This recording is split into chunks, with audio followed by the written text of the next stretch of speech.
Assalamualaikum warahmatullahi wabarakatuh. Alhamdulillahirrabbilalamin. Wassalatu wassalamu ala asrafil anbiya'i wal mursalin Nabiyina wa habibina Muhammadin wa ala alihi wa sahabihi ajma'in wa man tabi'ahum bihsanin ila yaumiddin amma ba'du. Puji syukur kita panjatkan kehadirat Allah Subhanahu wa taala karena berkat rahmat dan hidayahnya lah sehingga kita dapat berjumpa kembali di dalam channel kesayangan kita, Zulkifli M. Abbas Official. Baik, dan konten kali ini Bang Zul berdebat dengan Pendeta Lamsen. Tanpa panjang lebar lagi, mari kita saksikan. Yang namanya ajaib itu kontradiksi. Ajaib itu kontradiksi. Contoh, kalau Pak Handi lihat batu melayang tanpa kedudukan, nggak jejak di tanah, melayang batu besar. Ajaib nggak itu? Seperti itulah omongan Yesus, kontradiksi perasaan kita. Tapi itulah bisa mampu dia buat. Itulah kemampuan dia, itulah keajaiban dia. Kontradiksi memang, itu keajaiban dia. Itu Allahmu. Lagi juga Allahmu tidak pernah menciptakan langit, bumi, dan segala isinya. Bukan Allahmu itu. Tuhannya orang Yahudi yang menciptakan langit, bumi, dan segala isinya. Kamu itu ngaku-ngaku aja tuh Allah itu. Sudah ribuan tahun Tuhannya orang Yahudi menciptakan langit, bumi, dan segala isinya. Baru-baru ini kemarin ini muncul namanya Allah Subhanahu wa taala ngaku-ngaku menciptakan bumi, langit, dan segala isinya. Itu kan pembohongan itu. Rasakan Allah menciptakan langit, bumi, dan segala isinya. Itu bohong, tidak. Yang menciptakan langit, bumi, dan segala isinya adalah Tuhannya orang Yahudi, Tuhan kami. Itu Allah SWT. Kalau Tuhan kami itu mengenakan sifat kemanusiaan, takut. Karena mengenakan sifat kemanusiaan, membuktikan bahwa dia benar-benar mengenakan sifat kemanusiaan. Kenapa dia harus mengenakan sifat kemanusiaan? Supaya dia membuktikan bahwa manusia lemah pun mampu menghadapi kesulitan. Mampu tidak berdosa. Mampu tidak melanggar hukum Tuhan. Jadi benar-benar harus dia mengenakan sifat kemanusiaan. Supaya bisa membuktikan bahwa Tuhan tidak salah menurunkan hukumnya ke dunia ini. Bahwa hukum Tuhan itu dapat dilakukan oleh manusia. Dan dapat tidak dilanggar oleh manusia. Begitu dia makanya membuktikan itu. Makanya digunakan sifat kemanusiaan. Iya. Memang Tuhan kami itu mengenakan sifat kemanusiaan tidak masuk akal. Tidak masuk logika.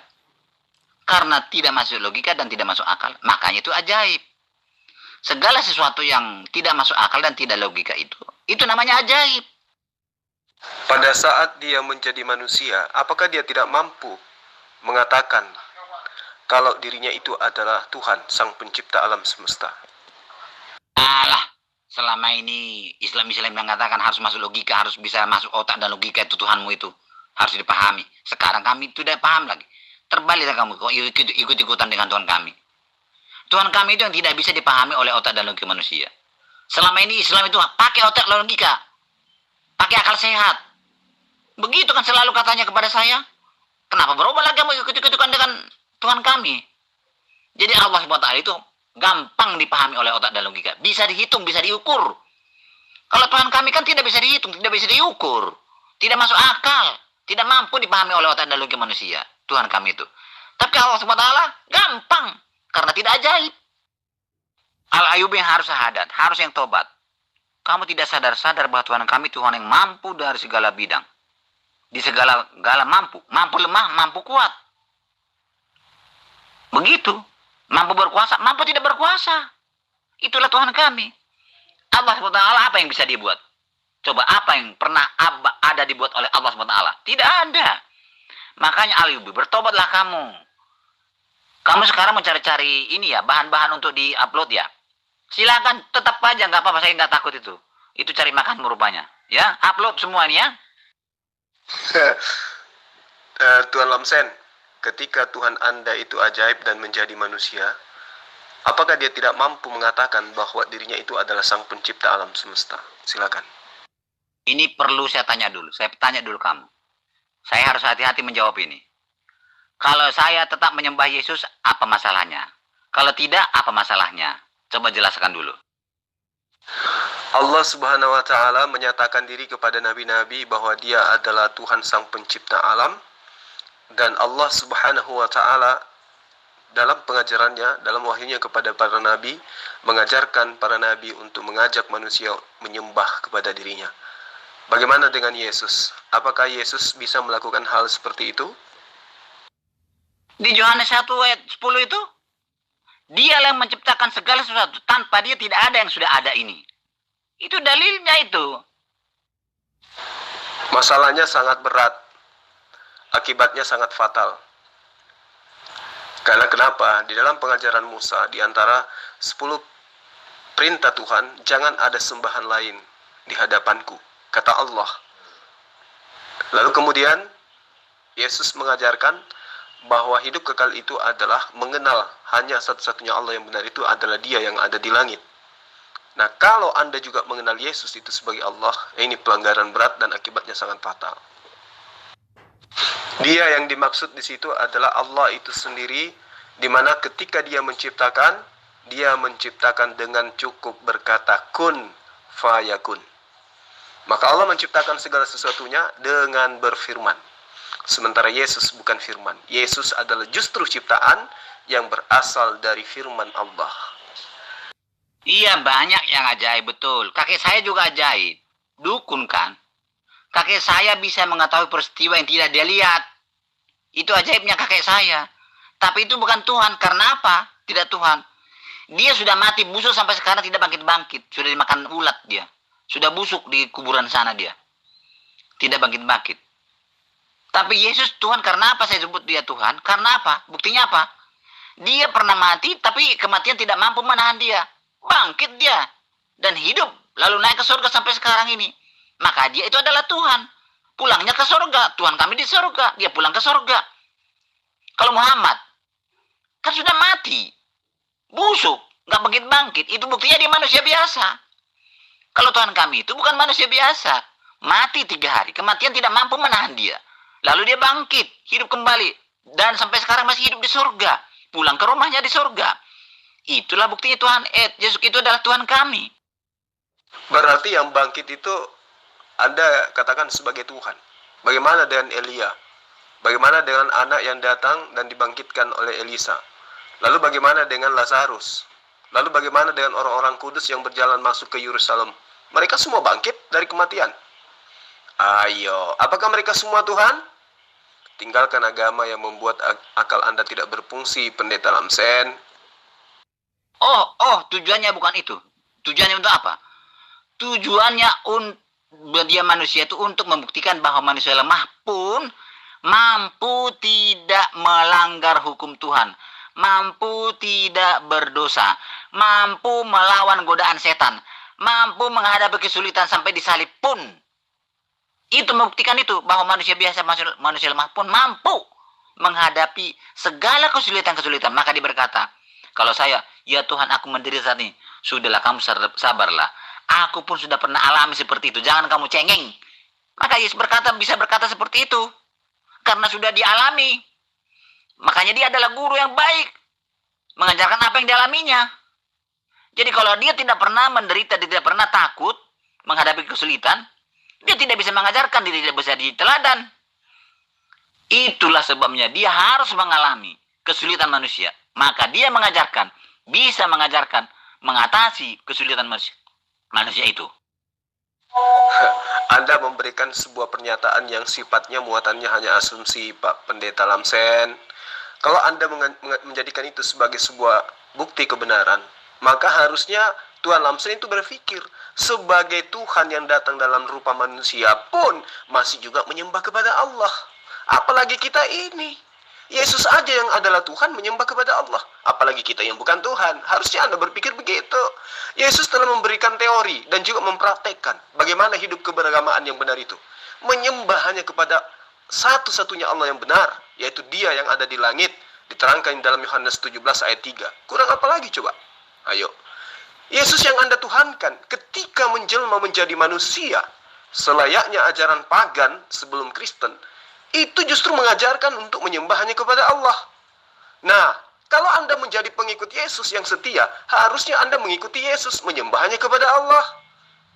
Ini justru Anda menyembah kepada Yesus. Itu ajaran siapa itu coba? Jadi Yesus yang adalah Tuhan menurut Anda, itu telah merendahkan dirinya dengan memberikan contoh menyembah hanya kepada Dia yang ada di langit. Terus Anda kenapa justru menyembah Yesus? Yang ngajarin Anda menyembah Yesus siapa? Iya, Allah SWT tidak mungkin menggunakan sifat kemanusiaan. Tapi Tuhan kami itu menggunakan sifat kemanusiaan untuk membuktikan bahwa Tuhan, bahwa manusia ya, lihat ya, untuk membuktikan bahwa hukum Tuhan itu dapat dilakukan oleh manusia. Bahwa manusia mampu tidak melanggar hukum Tuhan. Bahwa manusia mampu melawan godaan iblis. Bahwa manusia mampu mengatasi segala kesulitan yang sulit apapun yang dihadapi oleh manusia. Nah, jadi Yesus kami itu, Tuhan kami itu mengalami kesulitan manusia sesulit-sulitnya. Maka dia bisa mengatakan kepada kami yang cengeng, kamu jangan cengeng ya. Jauh lebih sulit yang kamu alami sudah saya alami. Bisa saya atasi. Kamu pun harus bisa mengatasi kesulitanmu. Makanya dia mengalami itu supaya bisa jadi guru, contoh dan teladan bagi manusia. Supaya manusia tidak cengeng menghadapi kesulitan. Supaya manusia mampu, jangan berdalih bahwa hukum Tuhan itu tidak dapat dilakukan oleh manusia. Begitu, Kusandi. Tuan Lamsen, coba gunakan akal sehat. Kalau yang Anda maksud itu Yesus memberikan contoh penderitaan yang sehebat apapun penderitaannya, itu tidak ada apa-apanya, Tuhan. Kenapa? Karena dia adalah Tuhan. Iya toh? Yang hebat itu kalau dia manusia, kemudian tersiksa, kemudian dibunuh, dikuliti, ditampar, diseret, itu baru hebat. Lawang Yesus itu adalah Tuhan kok. Meski Yesus itu disunat 8 kali dalam sehari, itu tidak apa-apa karena dia adalah Tuhan. Masa Tuhan Anda pikirkan cuman selevel itu? Ya, itu artinya bahwa Anda itu memang bertuhan dengan cara berasumsi gitu loh. Yesus itu dahsyat, kata Tuhan. Kenapa? Karena dia rela disiksa di tiang salib. Loh, kan dia Tuhan. Wajar tau disiksa di atas tiang salib. Apa sih artinya penyiksaan yang dirasakan seorang Tuhan? Itu tidak ada apa-apanya. Yang hebat itu ketika Yesus itu betul-betul manusia. Ya, lalu kemudian dia disiksa, dia dibunuh, itu baru hebat. Tapi kan dia adalah Tuhan. Jadi tidak ada hebatnya itu. Yang hebat itu pada hari Natal Tuan Lamsen ikhlaskan dirinya disalib. Itu baru hebat. Wong Yesus adalah Tuhan disalib. Ya nggak apa-apalah. Wong dia Tuhan bisa bangkit lagi, bisa hidup lagi. Ya, tapi itu kan hanya ada di dalam cerita dongeng. Sang pencipta alam itu tidak seperti itu, Tuan Lamsen. Jadi kalau Anda ingin menjadi orang yang benar, maka ikuti semua instruksi Yesus. Ya, Yesus mengatakan, jika engkau mengasihi aku, maka dengarkan segala perkataan-perkataanku. Jika engkau mengasihi aku, maka engkau akan mengikuti aku.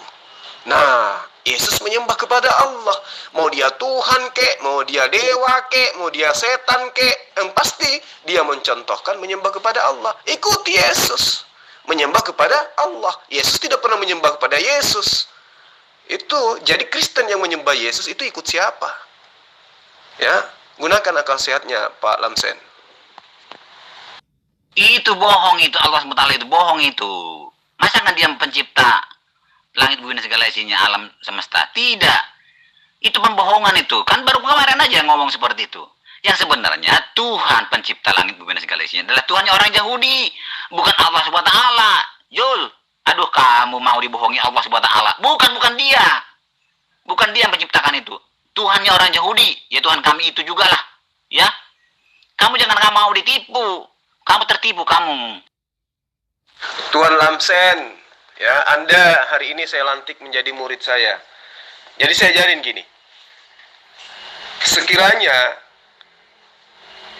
Allah yang datang kepada Abraham, yang datang kepada Musa, Yakub, Ishak, Salomo, Daud dan seterusnya, itu tidak datang kepada Rasulullah Muhammad sallallahu alaihi wasallam, maka kami Islam pun tetap akan menyembah kepada Allah yang disembah oleh Abraham, Ishak, dan Yakub.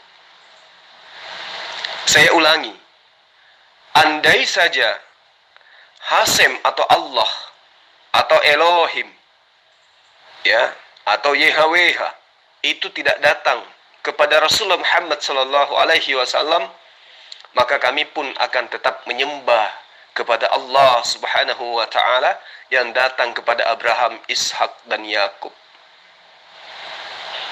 Kenapa bisa seperti itu?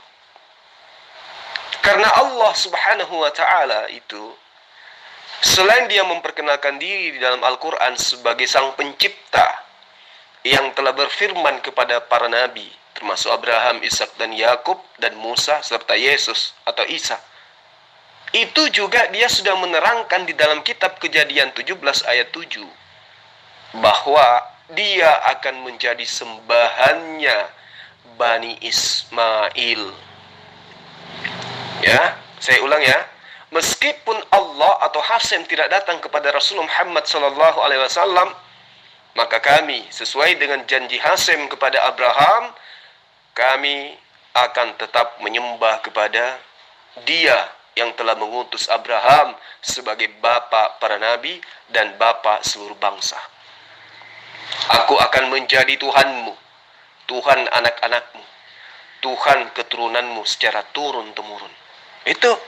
Lalu kemudian kesempurnaan iman kami kepada beliau, kepada Dia sang pencipta alam semesta ini, ketika Dia datang kepada Rasulullah Muhammad SAW, memperkenalkan dirinya kepada Rasulullah Muhammad SAW, menyatakan dirinya kepada Rasulullah Muhammad SAW bahwa Dialah sang pencipta yang telah berfirman kepada Abraham, Ishak, dan Yakub, termasuk Yesus yang Tuhan Lamsen Tuhankan. Sampai di sini paham tidak apa yang saya katakan? Kok ciptaan Allah? Tidak, itu bohong itu Allahmu itu. Allahmu itu bohong. Pencipta alam semesta ini adalah Tuhan orang Yahudi, bukan Allah SWT. Allahmu itu hanya ngaku-ngaku menciptakan. Sudah duluan ribuan tahun Tuhan orang Yahudi mengatakan Dia menciptakan segala sesuatu. Baru kemarin aja muncul itu Allah SWT mengaku bahwa Dia menciptakan segala sesuatu. Bohong itu. Tidak mungkin dua Tuhan menciptakan alam semestanya. Hanya satu Tuhan kok. Yesaya 6 ayat 15. Allah yang Anda sebut dengan sebutan Allahnya Yahudi itu menyatakan diri sebagai esensi yang maha suci lagi maha tinggi. Ayo. Nah, yang kami sembah adalah esensi yang maha tinggi lagi maha suci. Di dalam bahasa Arab disebut Subhanahu wa ta'ala. Bagaimana dengan kata Allah? Kata Allah itu berasal dari kata Alaha, Eloha, atau Elohim. Alaha, Elohim. Ya, Al atau El itu adalah bahasa Abrahamaik, bahasa Semitik. Paham? Jadi penamaan Allah kepada esensi sang pencipta itu sudah dinyatakan oleh Allah terlebih dahulu kepada Bani Israel. Aku menyatakan diri kepada Abraham, Ishak, dan Yakub, tetapi aku tidak menyatakan namaku kepada mereka.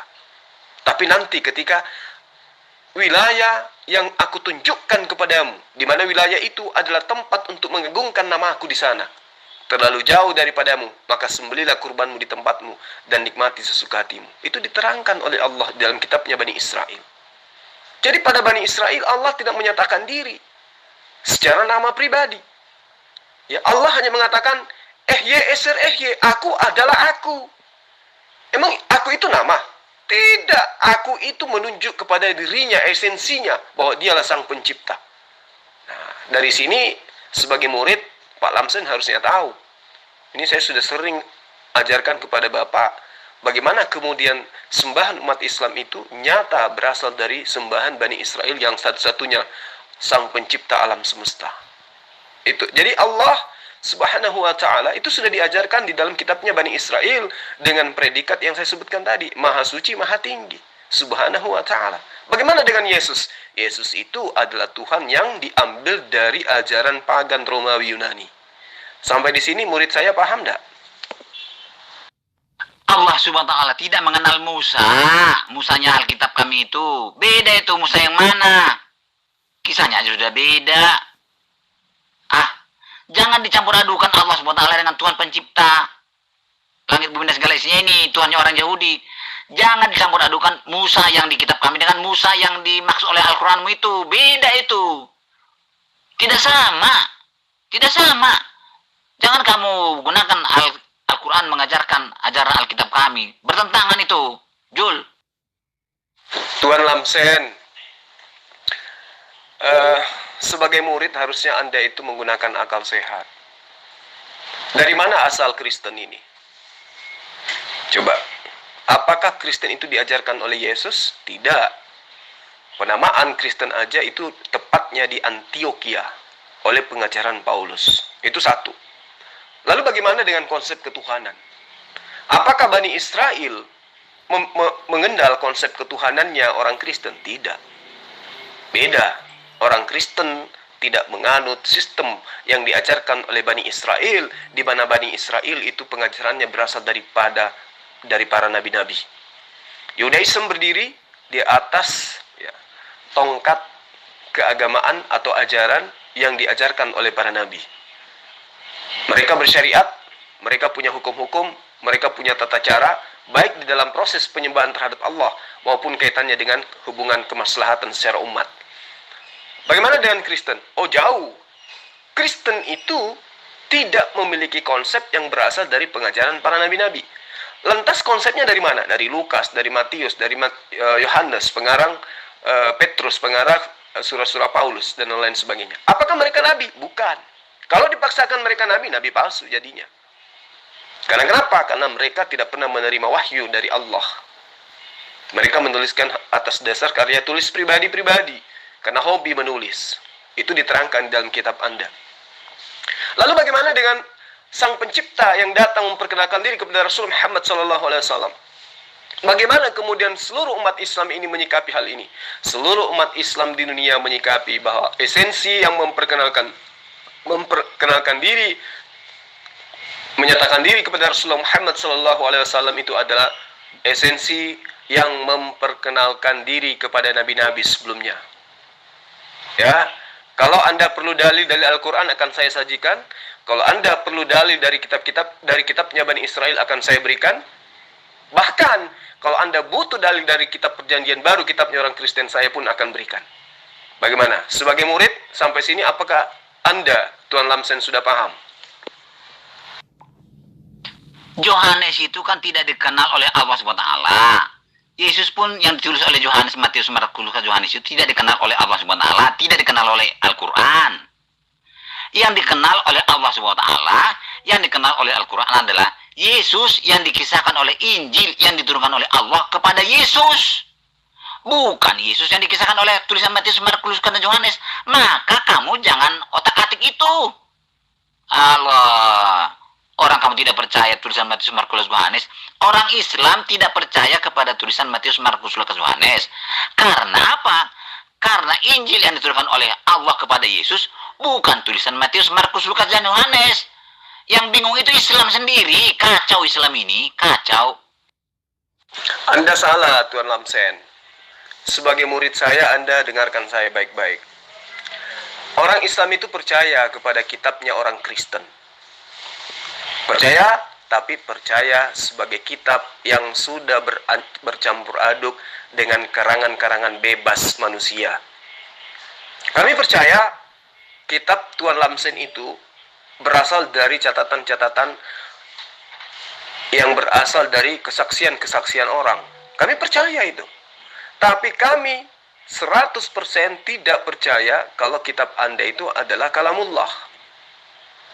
Jadi kesimpulannya umat Islam percaya kitabnya orang Kristen itu adalah kitab yang tidak berasal dari pengajaran para nabi. Tapi berasal dari pengajaran nabi-nabi palsu. Dan itu sudah diterangkan di dalam Al-Quran surah Al-Baqarah ayat 79. Bahwa kitabnya Nabi Isa alaihissalam itu sudah dicampur aduk dengan dongeng-dongengan dan dengan karangan-karangan wartawan-wartawan yang tidak dikenal yang kemudian kitabnya dikanon. Paham sampai di sini Tuan Lamsen? Allah Subhanahu wa Ta'ala tidak pernah menciptakan langit, bumi, dan segala isinya. Itu hanya pengakuan-pengakuan saja. Yang menciptakan langit, bumi, dan segala isinya adalah Tuhannya orang Yahudi. Tuhan yang dikisahkan oleh Alkitab. Itu sudah dikatakan oleh Tuhan yang Alkitab ribuan tahun sebelum ada Allah SWT. Ini Allah SWT hanya ngaku-ngaku menciptakan langit, bumi, dan segala isinya itu. Kamu kok percaya kepada yang ngaku-ngaku? Buktinya tidak ada. Apa buktinya Allah SWT menciptakan bumi, langit, dan segala isinya? Tidak ada buktinya kan?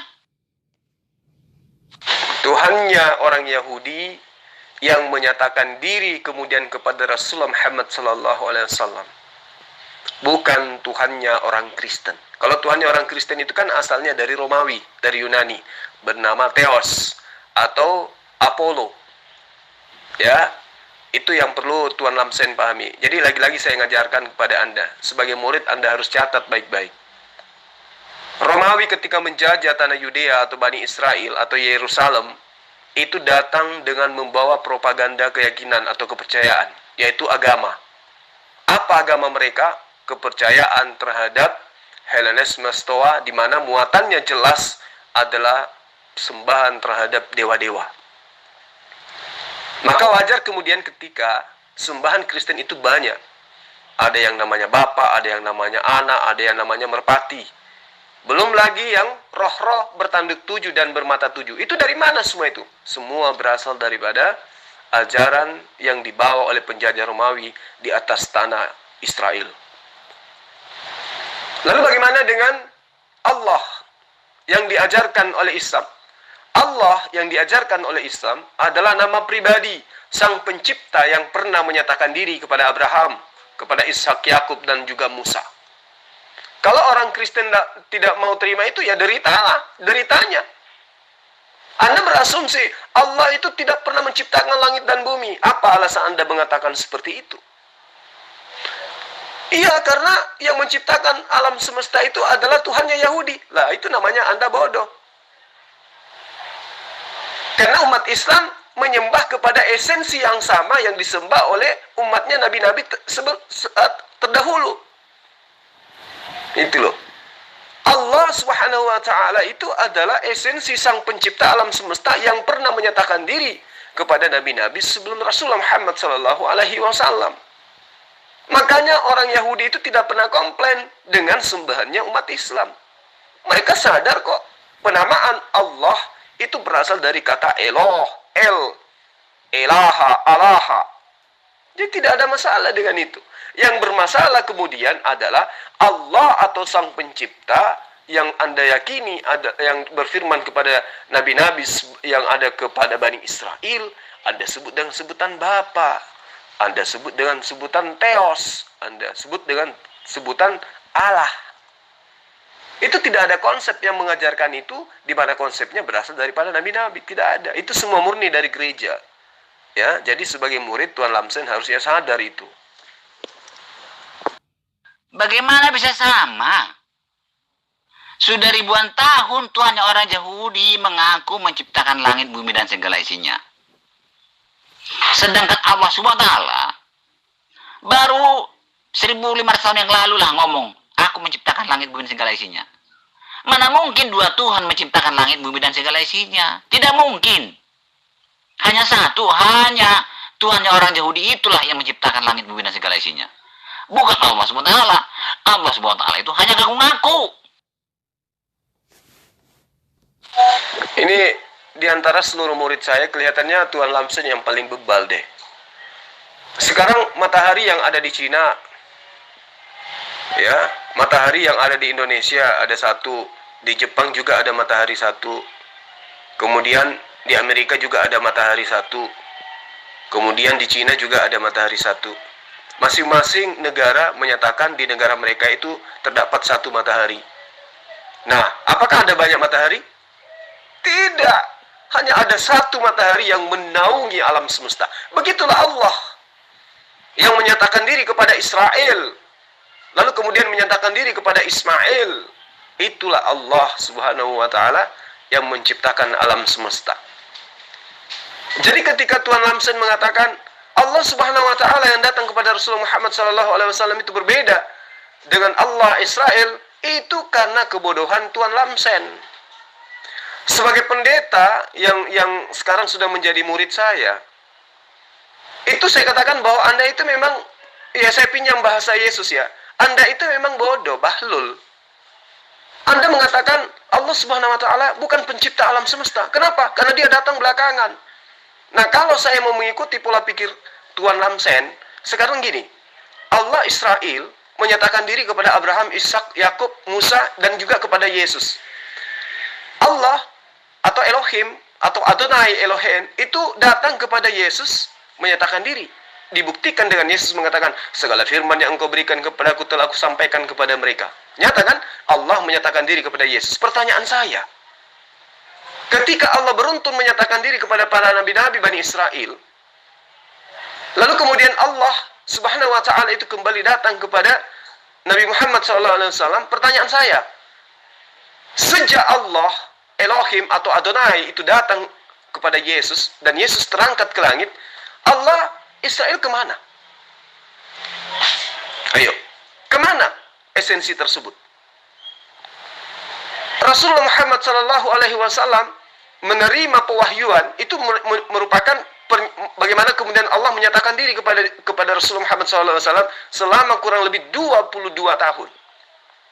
Lah Yesus menerima pernyataan Allah kepada dirinya tidak sampai 3 tahun. Pertanyaan saya, ketika Allah atau Hasem datang kepada Musa memperlihatkan bukti-bukti keberadaan Allah, membelah lautan, ya, membangkitkan orang mati, membuat orang buta melihat, orang lumpuh berjalan. Allah menyatakan diri melalui mujizat-mujizat yang diajarkan kepada para nabi. Nah, setelah itu kemana Allah Israel? Apakah pernah menyatakan diri kepada Israel? Apa buktinya? Nggak ada kan? Allah kemudian berpindah kerajaan kepada Bani Ismail. Dan kerajaannya itu tidak lain dan tidak bukan adalah damai sejahtera. Dan itu adalah Islam. Sampai di sini paham nggak? Ya itu kan sudah memang amburadul ajaran itu menurut kamu, Jul, sudah amburadul. Penulisnya aja kamu tidak percaya, apalagi kisahnya, ajarannya, mana bisa kamu percaya lagi. Bagaimanapun saya menjelaskan itu kepada kamu, pasti kamu tidak mengerti, tidak mau memahami, tidak mau menerima.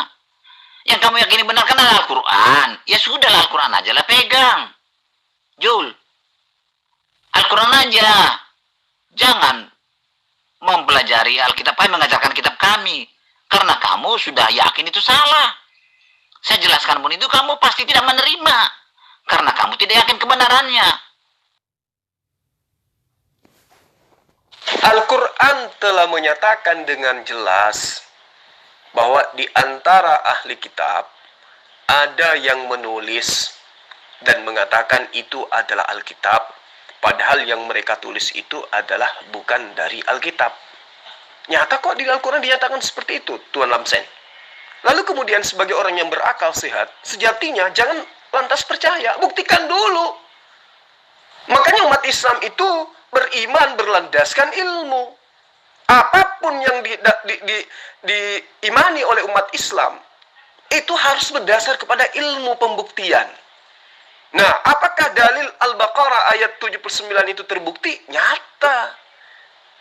Apa buktinya? Theophilus yang mulia, banyak orang yang menyusun berita-berita yang terjadi di antara kita. Maka saya Lukas, asistennya Paulus, merasa terpanggil untuk menyusunnya kembali berdasarkan atas penyelidikan yang saya lakukan. Maka saya simpulkan untuk menyusunnya kembali untuk saya persembahkan kepadamu. Jelas kok. Artinya, apa yang dituliskan Lukas itu adalah hasil penyelidikan. Lalu kemudian hasil penyelidikan ini layaknya itu adalah hasil karya. Atau boleh dibilang itu adalah tesis, ya, hasil penelitian. Dari hasil penelitiannya Lukas kemudian dari hasil apakah dia menggunakan daftar pustaka atau apa, yang pastinya dia nyatakan bahwa melihat banyak pengarang-pengarang, banyak penyusun-penyusun, banyak orang yang memberitakan berita-berita, lalu kemudian dia pun terpanggil untuk memberitakannya sama dengan penyusun-penyusun dan pewarta-pewarta lainnya. Jadi nyata apa yang ditulisnya bukanlah firman Tuhan, gitu loh. Jadi apa yang saya katakan ketika saya mengambil dalil dari kitab yang sudah amburadul itu untuk mengukuhkan kebenaran di dalam Al-Quran, bahwa Al-Quran itu tidaklah asal mengatakan, tidaklah asal asal berfirman. Allah tidak asal berfirman, tapi sesuai dengan fakta gitu loh. Itu maksud saya. Makanya Anda harus jadi murid saya supaya Anda banyak tahu. Kalau Anda bisa menjadi murid saya dengan baik, maka saya yakinkan Anda akan tampil menjadi penginjil yang unggul. Kenapa? Karena Anda tidak lagi berasumsi, melainkan mengajarkan, menyampaikan, mensiarkan suatu kebenaran berdasarkan atas dalil-dalil kitab. Seperti itu Tuan Lamsen. Saya bukan asumsi.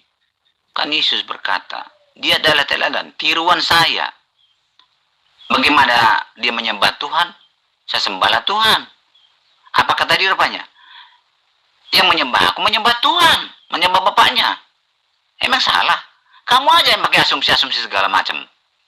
Kan dia berkata, akulah dia, dialah aku. Yang mengenal aku, mengenal dia. Yang menyembah aku, menyembah dia. Apalagi? Kan tidak ada salah. Kenapa kamu sewot dalam hal itu? Yesus kami itu bukan Yesus yang di Al-Quranmu. Beda. Ya, beda. Tuan Lamsen, suatu ketika saya menjadi duta Indonesia untuk Jepang. Ketika orang mengenal aku di Jepang, maka orang Jepang itu akan mengenal Indonesia. Kenapa? Karena saya duta dari Indonesia untuk memperkenalkan Indonesia kepada orang Jepang. Apakah kemudian saya ini adalah Indonesia? Bukan. Bagaimana orang Jepang bisa mengenal Jokowi? Melalui dutanya. Jadi siapa yang mengenal duta? Dia mengenal yang telah mengutusnya. Yesus jelas kok mengatakan, aku akan pergi kepada Bapa. Kenapa? Karena Bapa lebih besar daripada aku. Yesus kok mengatakan, aku tidak dapat berbuat apa-apa dari diriku sendiri. Yesus mengatakan, aku tidak berkata-kata dari diriku sendiri. Apa yang aku katakan adalah apa yang diperintahkan untuk aku sampaikan dan aku katakan. Lalu, Yesus mengatakan, tidak ada manusia yang dapat melihat Bapa. Mendengarkan suaranya pun tidak akan pernah bisa. Lalu Yesus mengatakan, siapa yang melihat aku, dia telah melihat dia yang telah mengutus aku. Ya sama. Siapa yang melihat aku di Jepang, itu sama dia melihat Indonesia. Karena saya mewakili Indonesia. Lalu apakah saya ini Indonesia? Bukan. Sama seperti itu.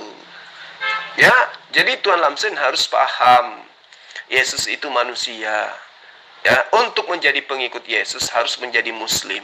Mengakui Yesus sebagai utusan itu adalah merupakan kunci untuk memperoleh hidup yang kekal. Yohanes 17 ayat 3. Hidup kekal itu, ingat, hidup kekal itu adalah mengenal Allah satu-satunya, Allah yang benar, dan mengenal Yesus sebagai utusan Allah. Jadi kalau ada yang mengenal Yesus sebagai Allah, itu orang bahlul. Karena Yesus sudah mengajarkan, jangan pernah ada sembahan lain di hadapan Allah. Jangan pernah kau menyebut satu Bapa pun di langit dan di bumi. Sebab hanya ada satu Bapakmu, hanya ada satu Allahmu, hanya ada satu Tuhanmu. Yaitu Dia yang ada di langit. Yang kemudian diplesetkan langit itu menjadi surga oleh Lembaga Alkitab Indonesia. Jadi, Anda itu harusnya bersyukur, ya. Ada guru yang mau dengan rela mengajarkan Anda mengenal Yesus dengan baik dan benar. Gratis lagi. Saya lebih percaya kepada tulisan Yohanes daripada omonganmu. Jadi Yesus kami itu bukan Yesus yang di Al-Quranmu. Beda jauh. Nah, kalau Anda percaya kepada tulisan Yohanes, maka percayalah bahwa Yesus itu adalah utusan Allah. Bukan Allah itu sendiri. Yohanes menulis ya dengan jelas bahwa Yesus tidak bisa berbuat apa-apa dari dirinya sendiri. Ya udah selesai. Yohanes mencatat bahwa Yesus berkata, mereka semua tahu bahwa apa yang ada pada diriku itu semuanya berasal daripadamu yang telah mengutus aku. Jadi Yesus bisa menghidupkan orang mati, ternyata itu adalah kemampuan yang berasal dari Tuhannya. Yesus bisa membuat orang lumpuh berjalan, ternyata semua itu adalah kuasa yang diberikan oleh Tuhannya untuk dirinya. Jadi tidak ada yang berasal dari diri Yesus. Yohanes 5 ayat 30, aku tidak dapat berbuat apa-apa dari diriku sendiri. Tapi buktinya, Yesus bisa membangkitkan Lazarus, bisa membuat orang lumpuh berjalan. Iya, itu bukan dari diriku sendiri. Semua itu adalah berasal daripada Dia yang telah mengutus aku. Udah selesai. Jadi menuhankan Yesus itu adalah perbuatan yang bahlul. Dan sebodoh-bodohnya manusia atau makhluk adalah dia yang menyembah sesamanya makhluk. Seanjing-anjingnya anjing, sebabi-babinya babi, anjing dan babi tidak pernah menyembah anjing dan babi. Paham tak kata hiasan saya ini, Pak Lamsen? Itulah sebabnya dia menggunakan sifat kemanusiaan itu untuk menunjukkan bahwa manusia pun harus mampu seperti itu, menunjukkan kasihnya, Jul. Ya. Lagi juga kenapa kamu mengajarkan ajaran Alkitab kami yang tidak kamu percaya itu kebenarannya? Jadi Alkitab kami ini, Yesus kami ini, bukan Yesus yang diakui oleh Al-Quran. Bukan Yesus yang diakui oleh Allah SWT. Karena Yesus kami ini adalah Yesus yang dikisahkan oleh Matius, Markus, Lukas, Yohanes. Sedangkan Matius, Markus, Lukas, Yohanes tidak diakui oleh Allah SWT. Tidak dikenal oleh Al-Quran. Jadi carilah kisah Yesus yang ada di dalam Injil yang diturunkan oleh Allah kepada Yesus. Nah, itu baru kita bisa argumenkan. Kita pelajari lagi. Kalau ini tidak perlu, orang memang sudah nggak diakui Al-Quran, kok kenapa kamu sepertinya kamu mengakui kebenaran tulisan Matius, Markus, Lukas, Yohanes? Jadi, bagaimana sih kamu itu, Jul?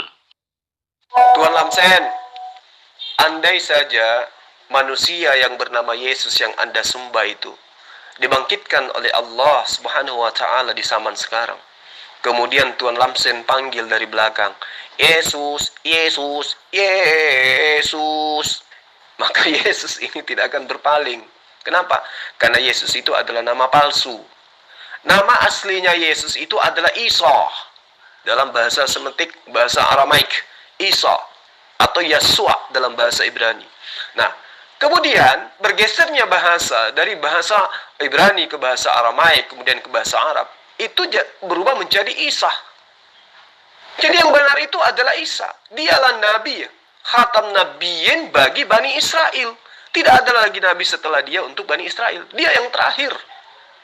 Lalu kemudian Yesus mengatakan bahwa kerajaan Allah akan diambil daripadamu dan diberikan kepada orang yang lebih pantas untuk membawa kerajaan Allah sampai di akhir zaman. Dan dia adalah siapa? Dialah yang mengajarkan Allah Subhanahu wa Ta'ala. Dialah yang mengajarkan tentang nabi-nabi sebelum dirinya. Tidak lain dan tidak bukan adalah penolong lain, seorang penghibur yang bernama Muhammad sallallahu alaihi wasallam. Itu yang perlu Tuan Lamsen pahami dengan baik.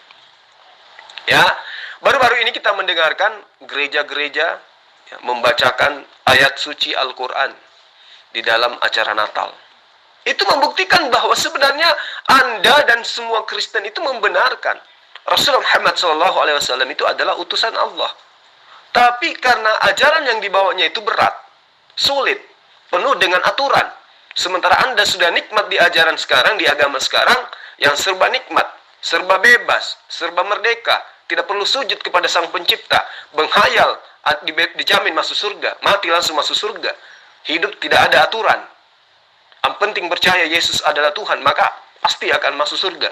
Itu kan yang Anda percayai sekarang. Tapi pada dasarnya sebenarnya iman Anda sudah mengiyakan Al-Quran itu adalah kalamullah dan Muhammad SAW itu adalah utusan Allah. Terbukti gereja-gereja pada ramai-ramai membacakan ayat suci Al-Quran di dalam acara keagamaan mereka.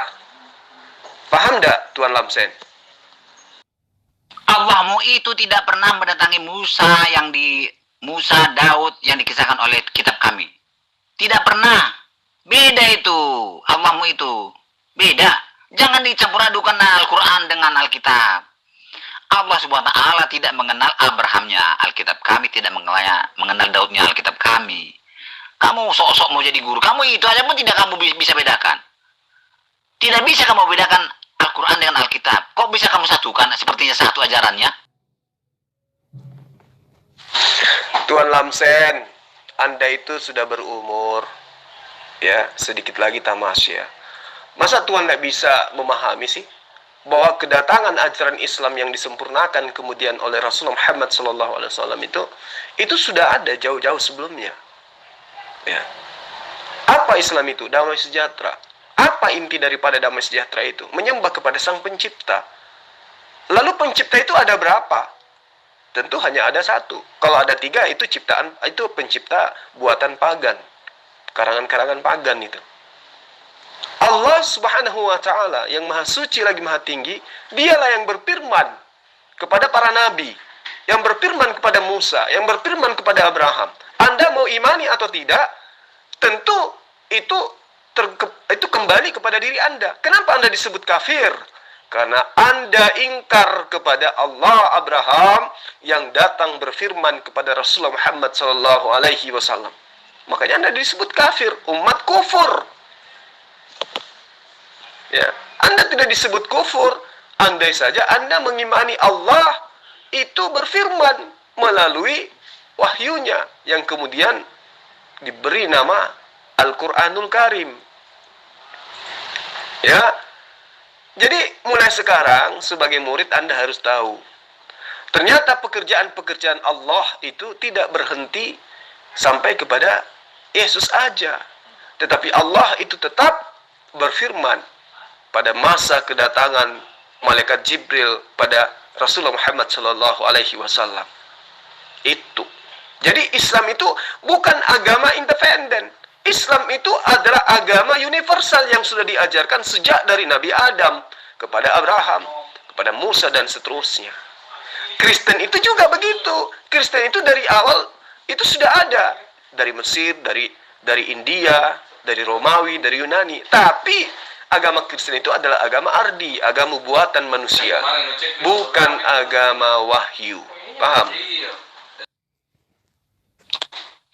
Gak tahu kenapa ya ini orang-orang Kristen semakin tua semakin dungu ya. Itu juga tuh siapa Sopan Sembiring mengatakan apa yang diperintahkan Yesus dan dilakukan oleh nabi-nabi sebelumnya. Padahal itu ada di dalam Bible-nya, dikatakan itu sampahnya. Artinya mereka mengakui ya kalau misalkan isi ayat-ayat yang ada di dalam Bible mereka itu adalah sampah. Nah, ini pertanyaan yang sangat bagus. Kenapa ya orang Kristen itu semakin tua semakin apa tadi? Apa tadi dibilang? Semakin apa? Semakin apa? Hah? Semakin bodoh. Oh, semakin bodoh katanya. Iya, memang itu pastilah. Karena gini loh, secara logika. Ya, secara logika. Kepribadian seseorang itu dipengaruhi oleh apa? Pertama, genetik, kemudian yang kedua adalah saripati makanan. Nah, mereka ini kan sudah berpuluh tahun makan anjing, makan babi, makan monyet. Bahkan ya tidak menutup kemungkinan ada yang diantara mereka yang makan kakek mereka, nenek mereka yang sudah tua, daripada bikin sibuk di rumah, repot-repot dipotong aja, disembelih makan. Kan tidak ada larangan dalam kitabnya mereka. Segala sesuatu halal bagiku, iya kan? Ada kan di dalam Korintus dalil-dalil seperti itu. Nah, jadi asupan makanan yang mereka makan seperti babi. Coba kita lihat babi. Babi itu kalau itu nya tidak dibuang atau tidak dibiarkan, tapi dia makan kembali. Bayangkan. Babi itu kalau buang nya dimakan lagi. Coba. Jadi orang yang memakan makanan ini tentu tipikalnya mirip-mirip itu gitu loh. Ya, saya tidak tahu dan saya tidak menuduh oknum ya. Tapi kita kan belum pernah membuktikan apakah mereka ini betul-betul buang ada di rumah mereka itu ada kloset. Mana tahu nggak ada ya kan? Bisa jadi mereka buang di piring, di mangkok. Habis itu disajikan kembali, sama seperti babi ya kan? Jadi kalau ada pertanyaan kenapa mereka semakin dungu, itu disebabkan karena saripati yang masuk ke dalam tubuh mereka. Itu jawaban saya. Nah, berarti betul ya Bang ya. Hasil dari uji analisa, setiap apa yang dimakan akan mempengaruhi kepada sifat genetik si pemakannya. Nah itu tidak salah, benar. Silakan aja itu sudah diuji secara klinis bahwa setiap apa yang dimakan akan mempengaruhi sifat genetik daripada si pemakannya. Itulah kenapa ada pepatah dari barat itu bilang yang punya gini, you are what you eat. Jadi kamu adalah yang kamu makan. Mungkin itu ada korelasinya sama penelitian uji klinis itu.